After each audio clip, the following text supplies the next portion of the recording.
Bonjour mes chers amis. Encore une fois, pour ceux qui ont la chance de partager le présentiel avec nous ici chez notre cher Nathan, c'est toujours une joie, et je sais que je me répète à chaque fois, mais vraiment c'est une joie de pouvoir faire à Charenton et avec un vrai public en chair et en os. Alors évidemment, Michel Mirna Sadar, Marbi Bessimcha, je ne rentrerai pas dans la question anarchique si ça concerne également Adar 1 ou Adar ou pas. En tout cas, un très très bel enseignement du Rabbi Lubavitch qui nous dit que lorsqu'il y a Adar 1, donc il y a Adar 2, il y a 60 jours de Adar. Et qu'est-ce que cette année peut nous apporter?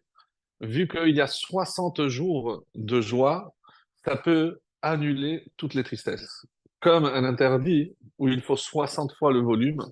Donc c'est une année exceptionnelle où il y aura 60 jours de joie contre un jour de tristesse. C'est vrai que le 7 nous a marqué malheureusement pour toujours, mais malgré tout, donc il faut trouver la source de la joie et continuer à savoir qu'Hachem est avec nous, et c'est ce qu'on va voir avec la paracha de Teruma, donc la première de toute la série qui va parler essentiellement de la construction du Mishkan, du tabernacle. Alors, lorsque Baruch Hashem, ça fait, je pense, plus que 10 ans, donc il est extrêmement difficile de trouver toujours des éléments nouveaux pour ne pas nous répéter, mais nous savons que la Torah est infinie, elle est sans fin, et que il faut nous faire les efforts d'aller toujours trouver des explications, des interprétations. Alors, pour certaines, je vais juste les reprendre, mais ce que je vous propose comme réflexion ce soir, c'est par rapport aux matériaux qu'on va utiliser pour la construction. Et ça va vous surprendre, j'en suis certain, mais on a toujours dit qu'il n'y avait pas de fer. Nous avons la preuve dans certains écrits que, vous savez que le roi David avait commencé à amasser de l'or, de l'argent et du fer pour la construction du temple. Qu'est-ce que son fils, le roi Salomon, a fait de tout ce que son père, le roi David, avait amassé comme bien pour la construction du temple, du premier temple? Il a tout enfoui sous le premier temple. De la même façon que on explique que c'est le même processus qui s'est passé avec tout ce qui va être décrit dans les 5 parashiyot à venir. Le Haron, la table, tout ce que Moshe a construit dans le désert, tout va être enfoui. Et pour l'instant, on ne sait pas du tout où tout ceci est caché. Est-ce qu'il y a une raison à cela? Pourquoi on ne s'est pas servi de ce que David a réuni comme bien, et surtout qu'il l'a fait dans l'intention que ça allait servir à la construction du temple? Comment son fils vient et dit non? D'abord le pshat. Le sens simple, l'explication la plus logique, c'est parce que d'où David avait eu tout cet argent? Les guerres. Donc c'était du butin de guerre. Si on utilisait tout ce butin pour construire le temple, qu'est-ce que les nations allaient prétendre? C'est à nous, c'est avec notre butin, c'est nos matériaux que vous avez utilisés. Donc ça aurait été évidemment une humiliation. Comment on va prétendre construire une résidence pour Dieu avec les ustensiles, avec des matériaux qui ont été pris? Alors évidemment, en cas de guerre, c'est légitime, tout ce que vous voulez. Mais il n'en reste pas moins que ça peut jeter un doute sur l'intégrité de la construction d'un Beth Amikdash qui aurait dû être consacré entièrement à Hachem. Cette année, on a la chance, puisqu'en règle générale, lorsqu'il y a un seul Hadar, Teruma, il y a toujours ou Rosh Chodesh, ou c'est Shekalim. Là, depuis un petit moment déjà, on n'a jamais lu la Haftarah de Teruma. Et je vous laisse deviner à quoi elle va correspondre. À la construction du temple par le roi Salomon. Par le roi Salomon. Il y a dans le Talmud, je vous donnerai les références tout à l'heure, plusieurs allusions à ce que le roi Salomon a utilisé comme matériaux. Alors, dans la Torah, on précise exactement ce qui a été utilisé. Par exemple, quand on parle comment on appelle ça, des métaux, lequel est absent? Le fer. Donc on parle or, argent et cuivre. Et il n'y a pas de fer. Pour ceux qui se rappellent, dans le livre de Daniel, il a interprété le rêve de Nebuchadnezzar. Nabucodonosor a fait un rêve. Vous vous rappelez ça? Il a vu une grande statue. La tête était faite en or. Le buste en argent. Les jambes en fer et en cuivre et les pieds du fer mélangé avec de l'argile. Quand il s'est réveillé, on a posé la question, qu'est-ce que ça représente? Et l'interprétation du Daniel, que vous connaissez, puisqu'on avait déjà vu, je pense, les années précédentes, ce sont les quatre exils. La tête, l'or, donc c'est Babel, Babylone. Après, l'or, l'argent, c'est Perse et Mède. Kikar Kesef, on verra le mot Kesef plusieurs fois dans la Megillah. Nechoshet, c'est Yavan. Et alors le fer, c'est quoi? Edom. Edom. Et c'est comme ça que c'est rapporté dans les Midrashim, qui disent comme ça, pourquoi Dieu a demandé le Zahav, Keneged Bavel, le Kesef, Keneged Paras. Qu'est-ce que ça veut dire Keneged? Contre. Pourquoi contre? Parce que Hachem nous a donné le moyen de lutter contre l'influence des quatre exils qu'on allait subir. L'or, c'est ce qu'il faut pour combattre l'influence de Babel. L'argent, alors, parmi les nombreuses explications, mais comment j'interprète ça? Qu'est-ce que ça veut dire KSF? On parle ici des vrais matériaux, ou il y a une autre explication? Il y a, il me semble, 2 ans, parce que j'ai les notes ici de 2022, que j'ai cherché, et on avait donné une très très belle explication, pour ceux qui s'en souviennent, sinon on va rafraîchir la mémoire. Qu'est-ce que c'est Zahav? Zehanoten Bari. C'est la façon de donner. Et vous comprendrez que c'est toujours le chesed qui est mis en avant. C'est comment je donne. Le zahav, c'est la meilleure façon de donner, c'est lorsque je suis en bonne santé. Donc, j'ai pas de raison, parce que je n'attends pas de contrepartie. Hachem, tout va très bien, mais voilà, j'ai envie de t'aider, j'ai envie de d'aider un collègue, j'ai envie, je suis là pour ça. Tout va bien. J'attends rien en contrepartie. Après, kesef, kaf, kesheyesh, samer, sakana, P, alors là, qu'est-ce qu'il fait? Potéa. Lui, il est un petit peu, voilà, il lâche pas facilement, mais lorsqu'il sent qu'il est en danger, là, il ouvre la main pour ne pas ouvrir le porte-monnaie. Mais c'est Kesheyesh Sakana Potea, les initiales. C'est magnifique. C'est tellement vrai. C'est tellement vrai.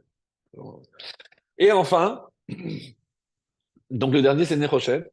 Nechoshet, Netinat, Cholé. Ça, c'est celui qui a attendu vraiment d'être malade. Il n'a plus la force. Et qu'est-ce qu'il dit? Chez Omer, dites-nous, s'il vous plaît, donnez pour ma santé. Lui, il est. Oh. Alors, suivez-moi. On avait donné notre explication d'après le Gaon de Vilna, magnifique. Pourquoi? Parce que Zahav, c'est, si je mets un chiffre, Zayin, c'est 7. On parle des jours. C'est quoi? Shabbat. Et jeudi. Bet, les 3 jours, oui, la Torah. Ça, c'est l'or. Ça, c'est l'or. C'est lorsque je suis en contact direct avec la Torah. Grâce à toi, je suis en contact avec Dieu. Après arrive Kesef. Quand est-ce que je me rapproche aussi d'Hachem? Pendant les fêtes. Kaf, magnifique. Tamer, Sukkot, épée, Pessah ou Purim, c'est le P aussi. Ça fait partie des fêtes. Et il reste Nechoshet. C'est donc un degré inférieur. Nunchet, Nechoshet. Nunchet, c'est quelque chose donc de des Chachamim. C'est une fête des Chachamim. Nerot, Hanouka. Nunchet, Nerot, Hanouka. Shin, il nous manquait, là-haut, Shavuot. Magnifique. Et aussi Simchat Torah, c'est avec Shin. Et qu'est-ce qu'il reste? Tav, Tisha B'Av, c'est d'une manière générale, Ta'aniot. C'est le 17 Tammuz, Ta'aniot. Donc je résume. Qu'est-ce que c'est quand Dieu nous demande de donner? Quand est-ce que je suis censé donner? C'est lorsque je me rapproche de lui. Les 3 jours où il y a Sefer Torah et tous les jours de fête. Donc je résume. Donc le Shabbat, le jeudi et le lundi, Zahav. Ensuite il y a Kippour, Sukkot et Pessah, le Sippurim. Et Nechoshet, Nunchet, Nerot, Chanukah. Shin, Shavuot ou Simchat Torah. Et le Tav, c'est Araniot. Donc c'est ce que Hachem nous demande de donner. Donner de nous-mêmes. On a bien compris. Alors, quand je regarde, je reviens à la statue de laquelle il a rêvé. Donc, on a dit que Nechoshet, c'est Yavan, mais il y a Barzel, le fer, c'était qui? C'est Edom. Donc, lorsque je lis le début de notre paracha de Teruma et je regarde les éléments que Dieu demande, il nous demande, concernant les habits, 3 sortes: Techelet, Argaman et Shani. Et pour les matériaux, Zahav, Kesef et Nechoshet. Qui manque à l'appel? Le fer. Et donc maintenant, on va se poser la question, pourquoi il n'y a pas de fer? Pourquoi il n'y a pas de fer? Et vous allez me donner une réponse que vous connaissez parce qu'on l'a entendu très souvent. Oui, parce que le fer, et c'est écrit d'ailleurs, c'est ce qui écourte la vie. Alors que le temple, c'est pour prolonger la vie, puisque c'est quelqu'un qui fait amende honorable, donc il fait teshuva, il apporte un korban, donc c'est pour prolonger. Donc quelque chose qui sert pour écourter ne peut pas servir aussi pour prolonger. Et d'où on tire cet enseignement? D'où on tire cet enseignement? Rentrez, rentrez.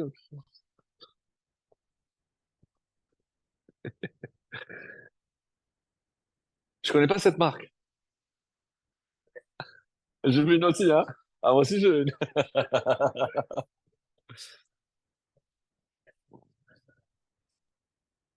Baruch Hashem. Alors, donc, pourquoi il n'y a pas le fer? Donc, on a vu à la fin de Yitro, c'est que lorsque tu construiras le misbéach, lo avo alav garzen. Donc, tu n'utilises pas le fer. Alors, pour le misbéach, c'est clairement écrit, clairement dit. Mais pour le reste de la construction, c'est pas clairement dit. Donc, évidemment, il y a une Gemara qui va déduire est-ce que j'ai le droit d'utiliser le fer pour construire le Beth Amikdash ou pas. Et surtout, qu'on dit quelque chose de très beau, qu'on dit qu'à la fin des temps, lorsque le troisième temple va arriver, toutes les nations vont venir faire un cadeau à Israël. Le plus possible. Mais vous allez être surpris. Qui est le premier qui va venir apporter un cadeau?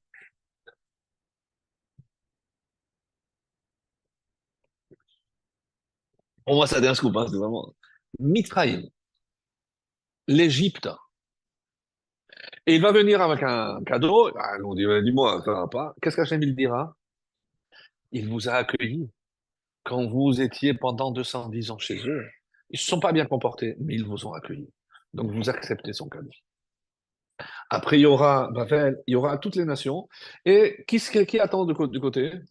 Et ça, je dis, ah, bon, si eux, qui ne sont pas la famille proche, ils acceptent, alors moi, je suis le frère jumeau, ah, ouais, il n'y a pas de problème. Il va venir, il va se prendre un refus qui va lui faire tourner la tête. De Esav, on n'accepte pas. Quelle est la raison que donne l'Agmara? Parce qu'il a détruit le temple. Ça vous convient, ça? Et pourquoi Babel? Oui, j'accepte. Nebuchadnezzar aussi a détruit le premier temple. Pourquoi? Parce que Esav aussi l'a détruit. Et là, les Chachamim nous donnent un petit détail qui fait toute la différence. Lorsque Nebuchadnezzar a détruit le temple, c'était comme une conquête. Mais lorsque Esav a terminé de brûler le temple, qu'est-ce qu'il a fait? Aru, aru, ad hayesod ba. Il ne s'est pas contenté de détruire le Beth Amikdash.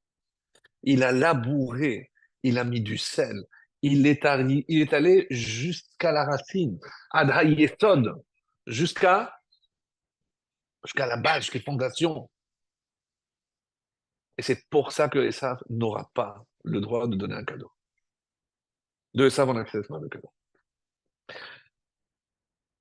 La réponse qu'on a donnée d'abord, je répète, pourquoi alors le fer? Parce que le fer est un élément qui généralement écourte la vie.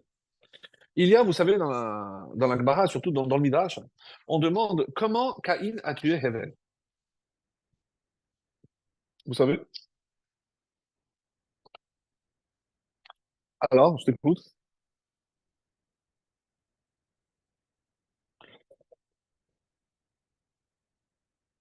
Il y a un Midrash qui dit que, il a mordu avec les dents. Mais la vérité, c'est que en cherchant, il n'y a pas de Midrash comme ça. Je ne sais pas si ça a été inventé, mais il a pas mordu. Pourquoi? Parce qu'on sait que quelqu'un a aussi a essayé de mordre. Esav. Esav. Et on sait que Esav est, d'une certaine manière, l'héritier spirituel de Caïn. Parce que lui, il veut la possession, il veut rien partager, etc. Alors, il y a trois opinions. Il y en a qui disent que c'est avec un maquel, avec un bâton. Deuxième opinion, Even, avec une pierre. Et troisième, Mekom Hatzava. Il a vu comment son père, il égorgeait les animaux et il a égorgé son frère. Donc, devant les Simanim. Il a égorgé. Donc, ça serait avec le fer. Alors, c'est pour ça que c'est très difficile d'imaginer que le fer existait déjà. Qui est l'artisan, je ne sais pas si on peut l'appeler le premier forgeron de l'histoire de l'humanité, mais on sait que Lémer a eu deux femmes. Un des enfants qu'il a eu, c'est la première fois qu'on donne deux prénoms. Touval. Et quel est le deuxième? Caïn. Et c'était quoi son métier? Il travaillait le fer. J'ai pas le Rachi. Regardez ce que Rachi dit. Il a commencé à construire des instruments de guerre.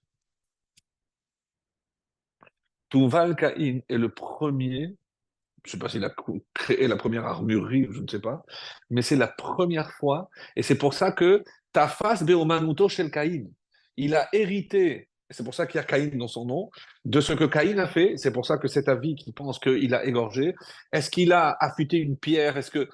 On sait par exemple que Tsipora, quand elle a fait la Brit Mila, avec une pierre. Et vous savez pourquoi? Parce à cause de Tuval Caïn, il n'y a pas de place pour le faire dans la Kedusha. Très dur. Jusqu'à aujourd'hui, ça fait partie des règles restrictives pour la construction d'une souka. On ne doit pas mettre d'éléments ferreux. Parce qu'on dit que c'est Mekabel Tum'a. Pardon? Bien sûr. Aujourd'hui, oui. Donc, d'où ma question. Bravo. Donc, ma question, qui a introduit la sainteté dans le fer?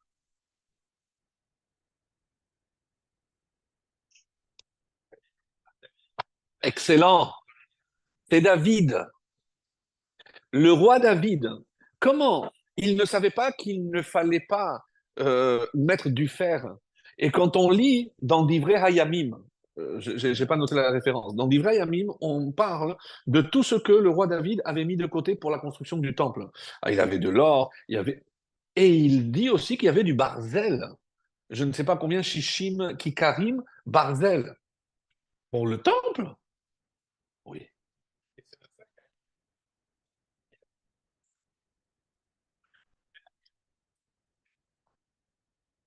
Mais c'est plus que ça. C'est-à-dire, jusqu'à présent, le fer était symbole de mort, donc d'impureté. David a opéré une révolution et c'est à partir de lui où le fer est devenu un élément qui pouvait aussi avoir de la sainteté. Et c'est pour ça qu'il n'a pas hésité à, pour maintenant le Mishkan, chez nous, donc comme il faut aussi qu'Eneged et savent, parce qu'on a donné le parallèle Babylone, Parasémadaï et Yavan, la Grèce. Donc on a l'or, l'argent et le cuivre. Mais on a dit que contre Esav, il y avait le fer. Alors on aurait dû aussi dire, eh ben, le fer contre Esav. Non.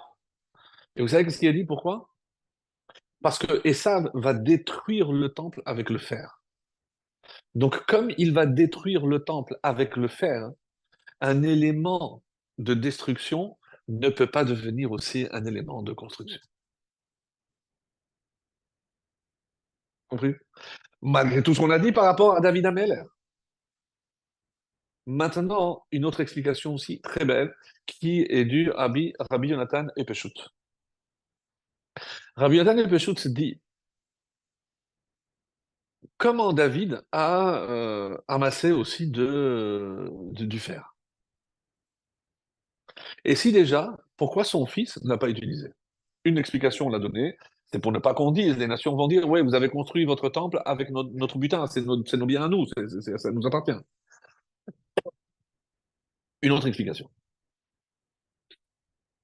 Celle qu'on a toujours donnée, c'est que David ne pouvait pas construire le temple. Pourquoi?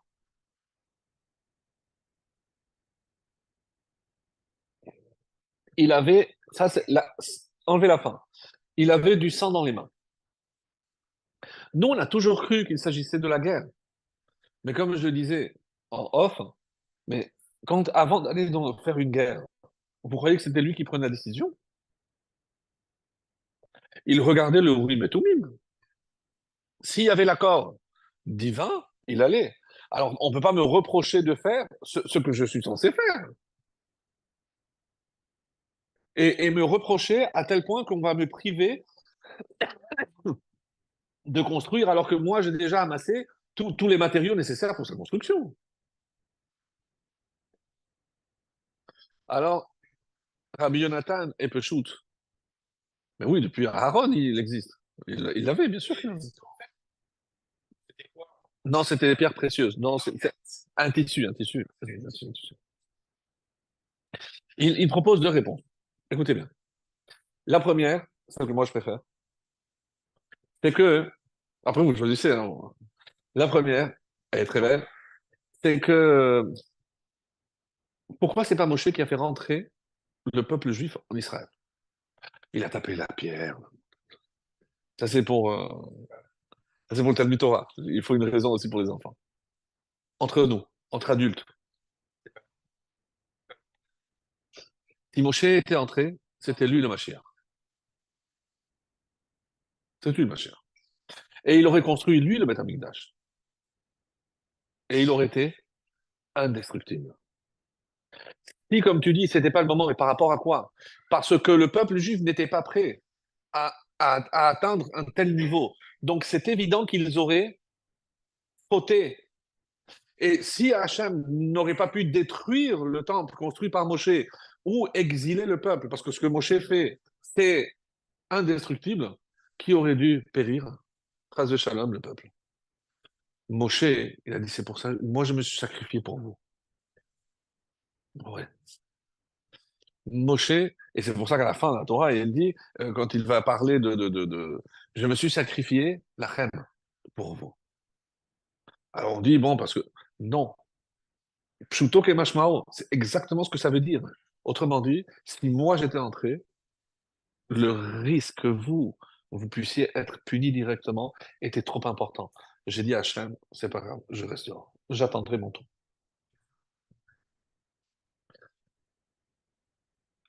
Il est là. Moi, pourquoi j'aime beaucoup cette réponse? Parce que finalement, toute la génération qui est sortie d'Égypte n'est pas rentrée. Et le seul qui est en mesure d'achever la tâche qu'il a commencée il y a plus de 3000 ans, c'est celui qui l'a initié. C'est Moshe qui rentrera à la tête de tous ceux qui sont morts dans le désert. Une explication très belle par rapport à Midrash, je pense qu'il y a 2 semaines, on en a parlé. Qu'est-ce qui a déterminé le choix d'Hachem de Moshe.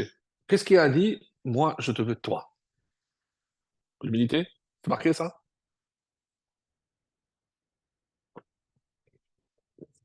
C'est à la fin, mais ça c'est à la fin. Il y a dans le Midrash un détail qui nous est raconté par rapport. Et là, sincèrement, j'ai découvert une question qui est tellement évidente, je me suis dit, mais comment on ne l'a jamais posée? Prenez n'importe quel berger, il voit une brebis qui s'égare. Il dit, bon, tant pis, il la laisse partir, il va la chercher. Ah, Moshe, waouh, quel chesed, il a couru. Elle était fatiguée parce qu'elle a couru, c'est une petite brebis. Ah, il l'a portée, magnifique. Mais même chez nos voisins, ils ont aussi des images avec. Ils savent porter aussi des brebis. Ça ne fait pas d'eux des Moshe Rabbeinu. Donc, j'ai découvert cette question. Qu'est-ce qu'il y a de particulier? La réponse, c'est du rabbi. Et je ne sais pas si c'est d'ici que vient le terme brebis égarée. Qu'est-ce qu'il a dit? Parce qu'il ne s'est pas contenté d'aller chercher. Il a dit quelque chose. Je ne me suis pas rendu compte que tu avais besoin d'eau. En maïm et la Torah. Quelle était la qualité exceptionnelle de Moshe? Que même lorsqu'un juif s'égare, il comprend que de quoi il a besoin? De Torah. Exceptionnel. Exceptionnel. Dire ça, un guide comme ça, qui va se donner à fond pour tous les juifs, hein, pas que pour les religieux. Non. Parce qu'il va s'occuper en priorité des brebis égarées. Il ne va pas. Mais oui, mais oui. Mais écoutez, il y a une autre réponse à ça? Il n'y a pas. Il n'y a pas une autre réponse. Ça, c'est déjà notre level. Moi, je te prends l'exemple à un autre niveau. Évidemment que chaque juif, mais comme il est dit, regardez, c'est marqué comme ça, dans Kiddushim Lamedvav. Bani matem l'Hachem Elokechem. Vous êtes tous les enfants d'Hachem. Pourquoi Hachem nous appelle les enfants? Est-ce que le fait qu'il soit ton enfant dépend de ce qu'il fait? Si tu n'as pas une bonne note, tu n'es pas mon fils. Vous imaginez un père pareil. Si tu ne m'obéis pas, alors tu n'es plus mon fils. Bon, que ça arrive dans un couple, sinon tu n'es plus ma femme, bon, ça existe. Non, non, non, c'est ce que je voulais dire. C'est que on peut casser l'union. On peut divorcer, Chas de Shalom. Mais comment je divorce de mon fils? Mais c'est pas possible. C'est ce que j'ai dit, non, c'est l'exemple que je veux dire. Avec une femme, bon, ça va mal, machin. On peut couper. Mais comment je coupe avec un enfant? Je peux pas. La Gemara. Bisman she'atem noagim min banim. Écoutez bien, chaque mot est une pierre précieuse. C'est pas lorsque vous faites la Torah et vous êtes religieux. Non. Lorsque vous vous comportez comme de vrais enfants, de vrais fils, qui veulent toujours faire plaisir aux parents. Quand vous vous comportez minhag banim, atem keruim banim, alors vous méritez d'être appelé banim. Il y a rien avec les mitzvot ou les religions là. Je me comporte comme un vrai fils doit le faire. Et sinon, en atem nohagim minhag banim, si vous vous ne comportez pas comme des enfants, qu'est-ce qu'il dit? En atem keruyim banim. Vous n'êtes pas appelés des enfants. Et il rajoute, ça c'est livré Rabbi Yehuda. Rabbi Yehuda, c'est du dur. Rabbi Meir Balanes, qu'est-ce qu'il dit? Ben Kach ou Ben Kach, que ce soit quand il se comporte comme ça ou il se comporte comme ça, Atem Keruyim Banim, Rabbi pour Rabbi Meir, c'est pas conditionné à son comportement. Un fils reste toujours un fils. Et il rajoute un verset de Rochea, Veaya, Bamakom Asher Yomar Lahem, Lo Ami Atem, Yomar Lahem, Béni El Chai. Même lorsqu'on vous dira, c'est quoi, c'est ça, sont ton peuple, Béni El Chai, c'est mon fils, le fils d'un Dieu vivant. Hachem ne nous rejette jamais. Comment il disait ce chassid? J'espère un jour pouvoir aimer Dieu comme lui il-même. Tout est dit. Tout est dit. Qu'est-ce que je peux rajouter à ça? Qu'est-ce qu'on peut rajouter? Mais la priorité, tout ce qu'on va rajouter, il n'y a pas besoin. Il n'y a pas besoin. Donc, maintenant, la deuxième réponse pour David. C'est dur. David avait amassé toute cette fortune, tout le butin de guerre qu'il avait, et il y a eu une famine. Il y a eu une famine. Et donc, pendant cette famine, il n'y avait rien. Qu'est-ce que... Mouchoir, s'il te plaît. Ah, ça, c'est bon, c'est bon. Qu'est-ce que ils sont venus lui dire? David, le peuple meurt de faim. On sait que dans le trésor, il y a de quoi aller acheter la nourriture. Qu'est-ce qu'il a dit? Cet argent, je l'ai consacré au Beth Amikdash. Pour lui, c'était Hekdesh. D'après son calcul, c'est interdit d'utiliser quelque chose qui appartient au temple. Alors après, s'ensuit une discussion de savoir, mais le temple, il n'existe pas encore. Donc si le temple existait, que j'ai consacré quelque chose au Beth Amikdash, oui, j'ai plus le droit de donner une autre utilisation, parce que c'est interdit. Mais pour l'instant, il n'y a pas de temple. Donc, tous ceux qui ont souffert, et même s'ils sont morts de faim, il avait du sang dans les mains. Dur. Non. Ça, on avait déjà expliqué ce cas-là, on a longuement parlé de ça. Il n'y avait aucune... non. Parce il était passible de la peine de mort, parce qu'il a fait un crime de lèse-majesté. Donc on avait expliqué ça longuement, on ne va pas revenir. Mais là, c'est c'est pas par rapport à la guerre, pour ne pas vouloir. Très dur. C'est très dur. Ah ouais, on ne s'attend pas à une chose pareille. Vraiment, moi, ça a été... voilà, je dis que je préfère la première. Pardon? Mais quand tu crois que tu es dans la vérité, mais, mais en plus, il était pas complètement à côté, il y a une loi comme ça où il est interdit d'utiliser quelque chose qui est consacré au Beth Amikdash pour une autre utilisation. C'est très grave. C'est très grave. Donc, ça s'appelle Me'ila en hébreu. Me'ila, c'est utiliser quelque chose de sacré pour un usage profane. C'est très grave. On dit que c'est une façon aussi, c'est pour ça qu'on rendra des comptes, parce que le corps que Dieu nous a donné, c'est pour faire des mitzvot, pour l'utiliser dans les Kedusha. Donc chaque fois qu'on fait une faute, ben, c'est comme si on volait Hachem. Parce qu'on l'utilise alors qu'il nous a donné des facultés pour servir Hachem, et regardez ce qu'on fait avec. Alors, regardez maintenant dans la Haftara,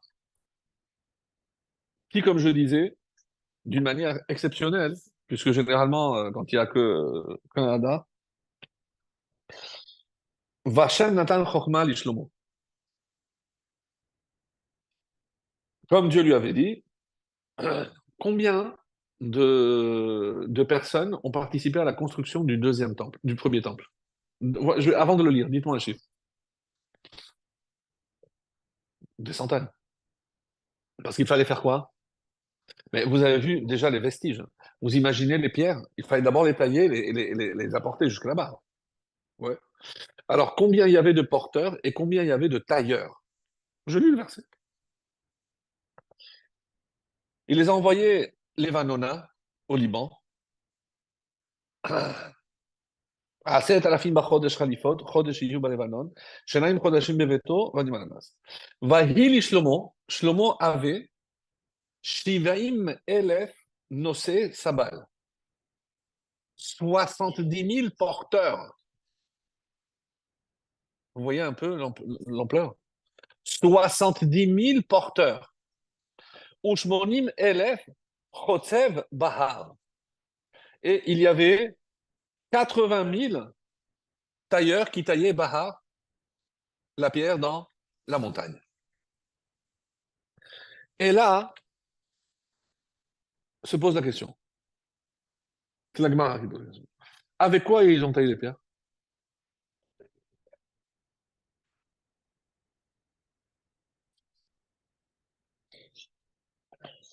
Le Shamir.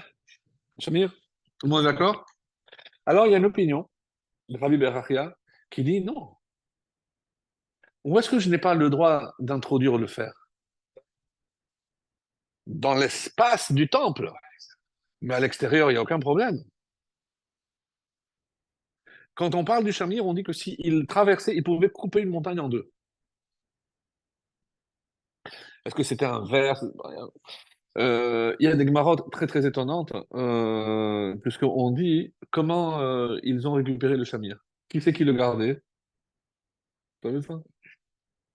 Non, on ne connaissait pas l'histoire? Le seul qui savait l'emplacement du Shamir, c'était le chef de tous les anges, de tous les démons, qui s'appelait Ashmedai. Et Shlomo Ameler a réussi à l'avoir. Il l'a capturé pour qu'il lui dévoile où il pouvait trouver le Shamir.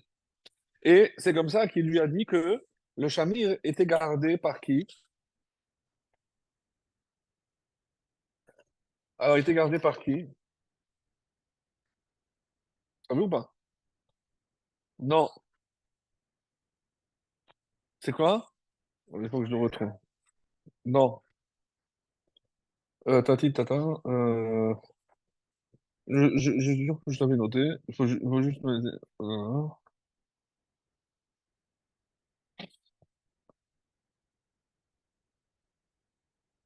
Ah, il y avait un oiseau qui s'appelait Dourkipat. Dourkipat. Et lui, il avait comme mission de garder le Shamir. Qu'est-ce qu'il a ordonné le roi Salomon? Quand le Dourkipat va aller chercher la nourriture pour les oisillons, vous allez mettre une pierre sur les oisillons. Comme il voudra sauver les petits, et donc comment il peut faire? Et il va aller le chercher pour casser la pierre, pour sauver ses petits. Et quand il a apporté le petit Shamir, c'est comme ça qu'ils l'ont pris. Apparemment, on ne sait pas. Vraiment, on ne sait pas. Il y en a qui disent que c'était un serpent. C'est pas un petit ver, c'était un serpent. Un serpent qui pouvait couper toute la longueur de son corps. Parce qu'il avait. Bon, il y a plusieurs versions, on ne sait pas.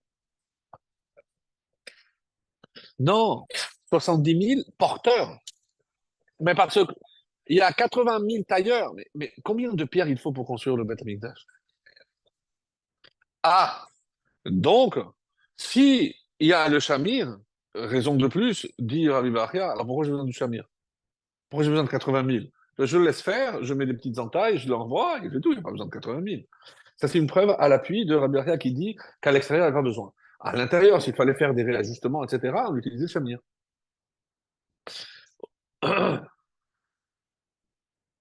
150 000.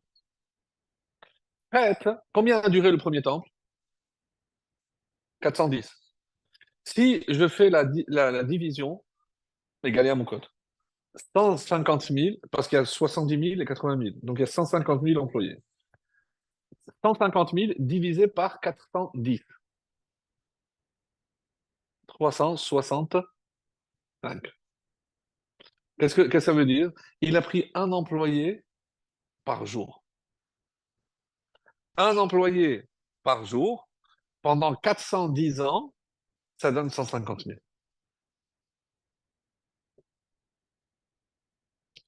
Alors bon, comme il a fait les calculs, etc., la question est la suivante. Quand j'ai parlé tout à l'heure d'utilisation du fer, il y a dans la Gemara, à plusieurs endroits, une question qui a taraudé nos Chachamim pendant des siècles. C'est Tosfot qui va trancher et va donner une réponse époustouflante. C'est que vous vous êtes posé la question au moment, et d'où, d'abord il y a une question qui est posée, mais à laquelle je n'ai pas de réponse.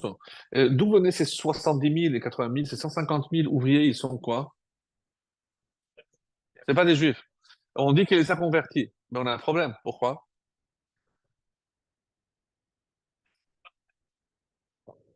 Parce qu'à l'époque du roi Salomon, il n'y a pas de conversion. Et toi, tu me convertis parce que tu as besoin de main-d'œuvre 150 000. Parce que dans mon équipe de basket, j'ai besoin d'un joueur, alors je le convertis comme ça, il peut jouer en Israël. Ça veut dire quoi?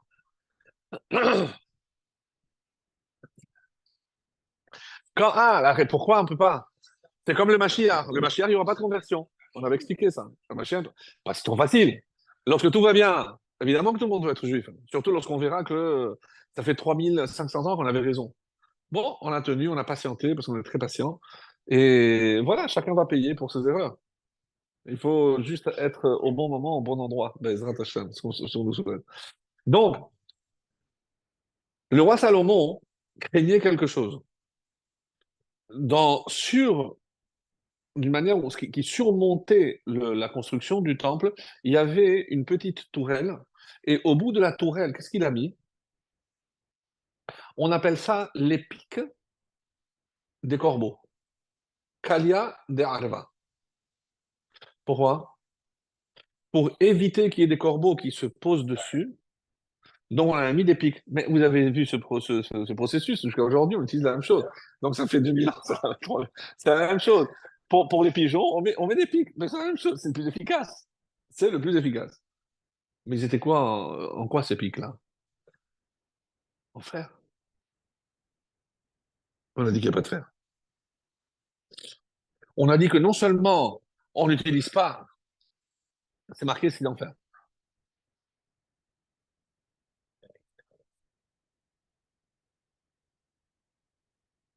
C'est à l'extérieur? Ça, c'est une réponse. Et une autre réponse qui dit, Rabbi Nathan Epeshut toujours, parce qu'il y a toujours des questions. Avant d'arriver à ces pics, quand on a dit qu'il y a quatre règnes, les quatre exils, quatre exils, on dit que, on l'avait déjà souvent cité, ils sont aussi symbolisés dans la Torah par des animaux. Puisque parmi les animaux interdits, Gamal, Shafan, Arnevet et Khazir.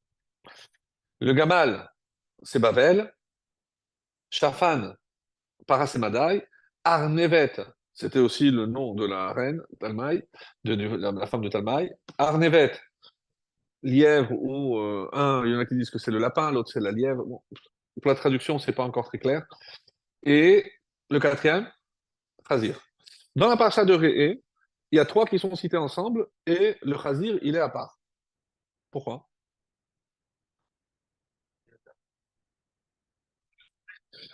Avec quoi on a remplacé Esav? Parce on ne m'avait pas dit. Mais dans la paracha, si on a besoin d'un élément pour contrer Esav, qu'est-ce qu'on a? Alors, on dit comme ça, Zahav, Chemset, Nechoshet. Ça, c'est les trois matériaux. Après, Techelet Argaman, Tola Hachani. Et Orot Elim, Meodamim de Edom. Donc, c'est quoi? C'est Orot, c'est peau. C'est peau. C'était, comment on va traduire ici? Des peaux de bélier, mais Odamim, teinte en rouge. Une allusion à Edom. Mais qu'est-ce qu'on faisait avec ces peaux?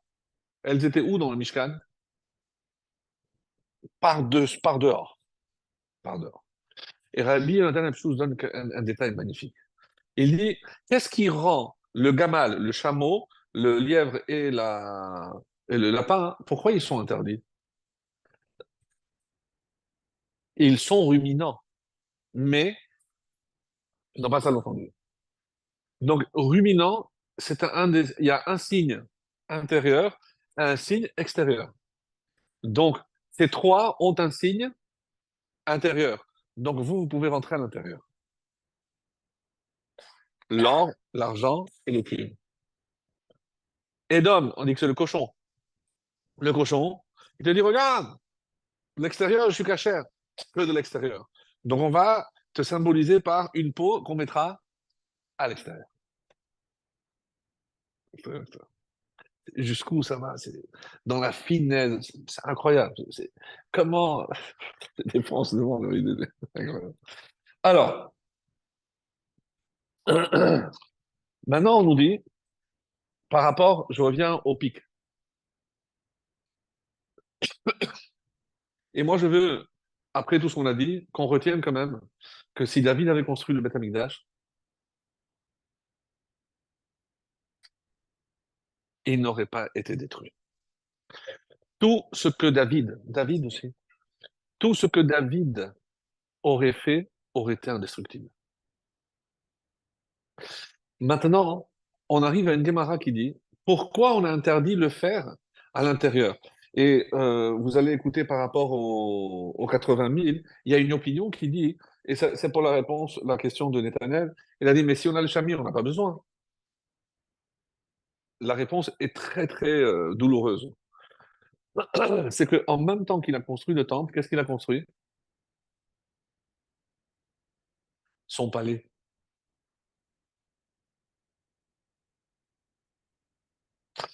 Les 80 000 qui étaient à l'extérieur, ils travaillaient pour lui, pas pour le temple.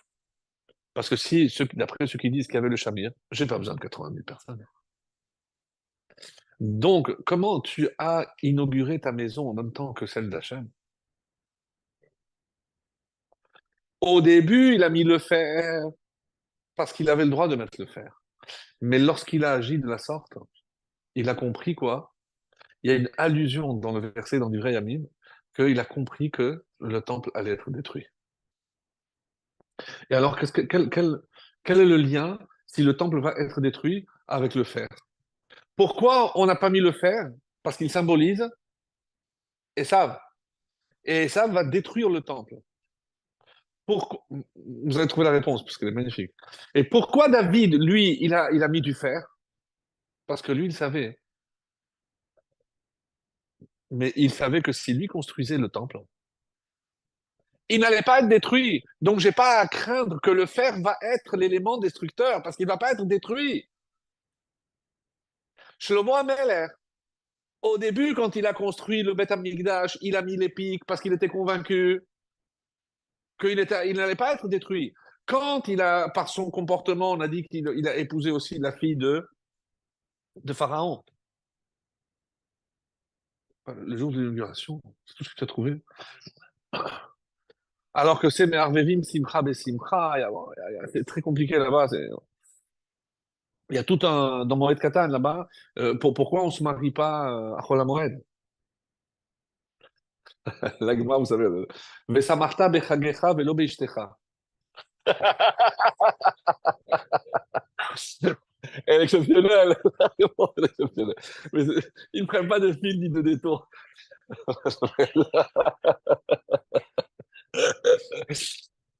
Mais ça marche, c'est marqué, je ne pense pas, je ne sais pas, ça marche avec la gueule. Alors, je sais pas, j'ai pas suivi, tu as le temps? Ouh, à l'heure. Combien de temps ça fait? Ah, t'as pas le temps. Alors, on y va. Alors, je voulais terminer par une autre idée aussi très très belle. Pourquoi on appelle le khazir Al-Sav? Alors, vous avez entendu une réponse qui n'a pas vraiment de fondement, parce que le khazir redeviendra cachère. Le Midrash dit autre chose aussi très beau. Sheyachzir et malchuto les Yehuda. Jusqu'à présent, tu étais le patron, mais à la fin, toi, les saves, tu vas rendre ton tablier et tu vas laisser la place à ton frère. À ton frère. À ton frère, oui, mais Yaakov. C'est ça, Yarzir. Chez Yarzir, c'est marqué, chez Yarzir et Malchuto, les Melech HaMashiach. Et c'est lui qui va le faire. C'est lui qui va le faire. Alors, donc, et c'est pour ça que quand je disais, c'est ce que je vous ai dit, les deux réponses concernant David, c'est du Yalkut Shimeoni. La première, on a dit que parce que les nations allaient dire, vous avez construit avec nos biens à nous. Et la deuxième, c'est parce que malheureusement, donc, il avait gardé ses biens alors qu'il y avait la famille. Qui a, pour la première fois, introduit le fer dans la Kedusha? Et ça répond pourquoi Tzipora n'a pas pris un couteau. Le premier qui a pris, c'est David Amer. Le premier qui a rendu au fer sa noblesse. C'était pour tuer. Et comment il a rendu? Parce que il a mis du fer pour la construction du temple. Et c'est ça ce qu'il faut qu'on retienne. C'est que pourquoi le fer est interdit? Parce que c'est par le fer que le temple va être détruit. Oui. Mais si je sais que le temple ne va pas être détruit, et lequel? Le nôtre, le troisième, alors il n'y a pas de raison de ne pas utiliser le fer.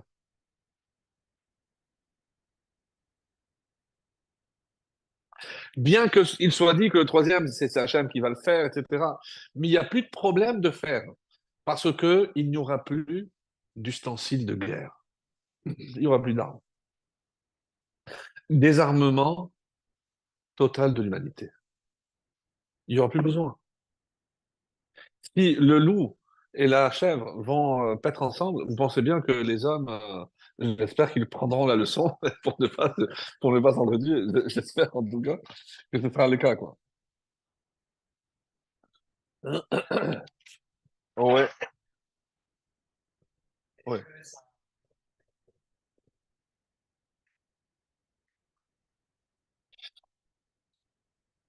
Alors, parce que ça, on explique qu'il y a eu un cas une fois où quelqu'un, lorsque il est arrivé dans le Birkat Amazon à la destruction du temple, il était tellement triste qu'il s'est tué parce qu'il y avait un couteau. Alors, à partir de là, il y en a qui disent que c'est pour ça qu'il faut ou l'enlever ou le cacher. Le seul jour où il n'y a pas de cette crainte, c'est Shabbat. Shabbat, j'ai pas besoin de le faire parce que Shabbat protège déjà, il y a pas cette crainte. Ça, c'est marqué.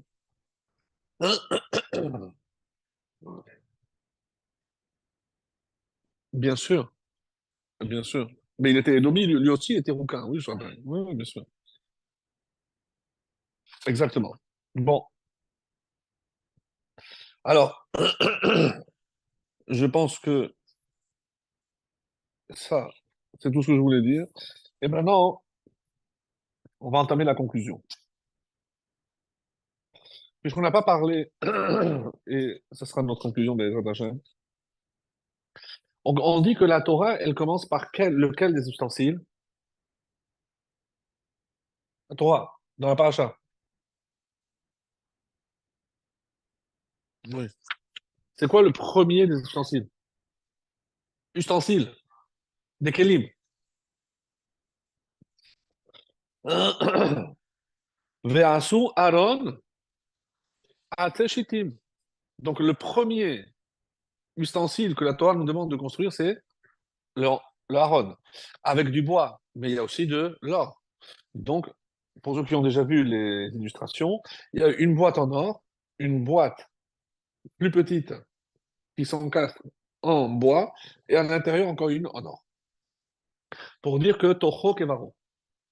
Quelqu'un qui a la Torah, son extérieur doit être égal à son intérieur.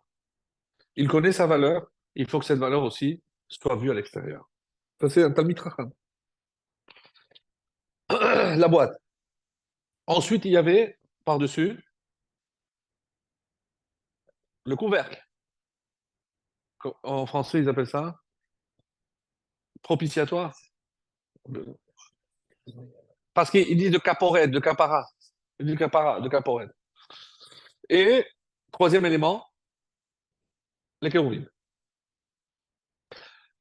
Incompréhensible.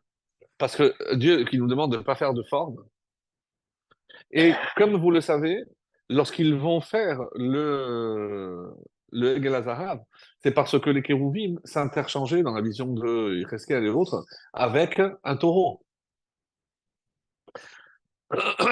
Oui, c'était quoi les quatre animaux? Donc, il y avait le taureau. Oui, pardon. Oui. Alors, maintenant, il y a une marque loquette entre Ramban et Rashi. Ramban dit que quand il fallait rentrer la Torah, on a construit, parce qu'on a reçu l'ordre normalement à Kippour de construire. La discussion, est-ce que le Mishkan était déjà prévu depuis la création ou ce n'est qu'après la faute? Ça, on a traité ça les années précédentes, je ne reviens pas là-dessus. Écoutez les cours des années précédentes. Parce qu'il y a les deux avis. Bon, on va dire que c'était déjà prévu. Pourquoi? Parce que tout le processus, c'est pour faire régner Dieu ici-bas. Tout le but du Mishkan, comme le dira Ibn Ezra et autres, je vous ai fait sortir d'Égypte pour une et une seule raison, pour que je puisse résider ici en bas avec vous. C'est le but. Donc, faute ou pas faute, c'était déjà prévu. Peut-être dans d'autres conditions, on ne rentre pas là-dedans. Maintenant, comment il fallait faire? Ramban dit qu'il fallait d'abord fermer le haron, ensuite, il fallait l'ouvrir, mettre les tables et refermer. Pourquoi? Pourquoi il aurait dit une chose pareille? Parce que si Hachem nous demande de construire l'arche, il faut, avant de recevoir la Torah, qu'elle soit complète. Quand on a dit le premier jour de la création, Vayel et Vayiboker Yom Echad. Nous, on a toujours dit c'est le jour d'unité, il y a plusieurs explications, mais après, il y a Sheni, Shelishi. Donc, il manquait quelque chose le premier jour. Il faudra attendre l'inauguration du Mishkan. Et qu'est-ce qui a marqué? Vahi Hamakriv Bayom Harishon, la tribu de Yehuda, Marsham Ben Aminadab. Et là, qu'est-ce qu'on dit? L'inauguration du Mishkan et l'achèvement de la création du monde. Tant que Hachem n'a pas résidé ici-bas, le monde n'est pas achevé. Vous comprenez que nous, chaque fois qu'on fait une mitzvah, c'est pour faire résider la Shekhinah ici-bas. Et il n'y a pas le temple, d'accord, mais il y a d'autres façons de faire résider la Shekhinah. Dans un foyer, le Kodesh HaKodashim, pourquoi on appelle la chambre à coucher, etc. Rashi vient et dit, non, tu mets la Torah et ensuite tu mets la caporette. Alors je vous la fais courte parce que c'est long et que déjà un peu tard. En fait, sur quoi ils ne sont pas d'accord? Que représentent les kérouvim?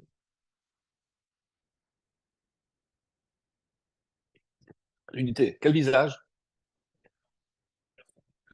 Garçon, une fille, des enfants, hommes, femmes, donc un petit garçon et une petite fille. Bani Matem. Tana de Eliyahu. Pa'am achat hayiti me'aler baderer. Je me promenais un jour et j'ai trouvé un homme. Ve'amar li Rabbi. Je sais que vous êtes Rabbi. C'est qui? Rabbi, c'est Eliyahu Nabi. Je lui ai dit, Rabbi, j'ai une question à te poser. Maintenant, ça tombe bien, je t'ai maintenant. Shene levarim yesh ba'olam. Il y a deux choses dans le monde. Ve'ani ohavem bilvavi ahava gemura. Et j'aime ces deux choses de tout mon cœur. Et je ne sais pas à laquelle il faut donner priorité. Ve'eluhen, la Torah et Israël. Vous voyez maintenant où je veux en venir? Si je dis que je mets d'abord la Torah et ensuite les enfants d'Israël, ça veut dire qui a le dessus? Les enfants sont au-dessus de la Torah. Mais les enfants sont au-dessus. Ouais, c'est clair.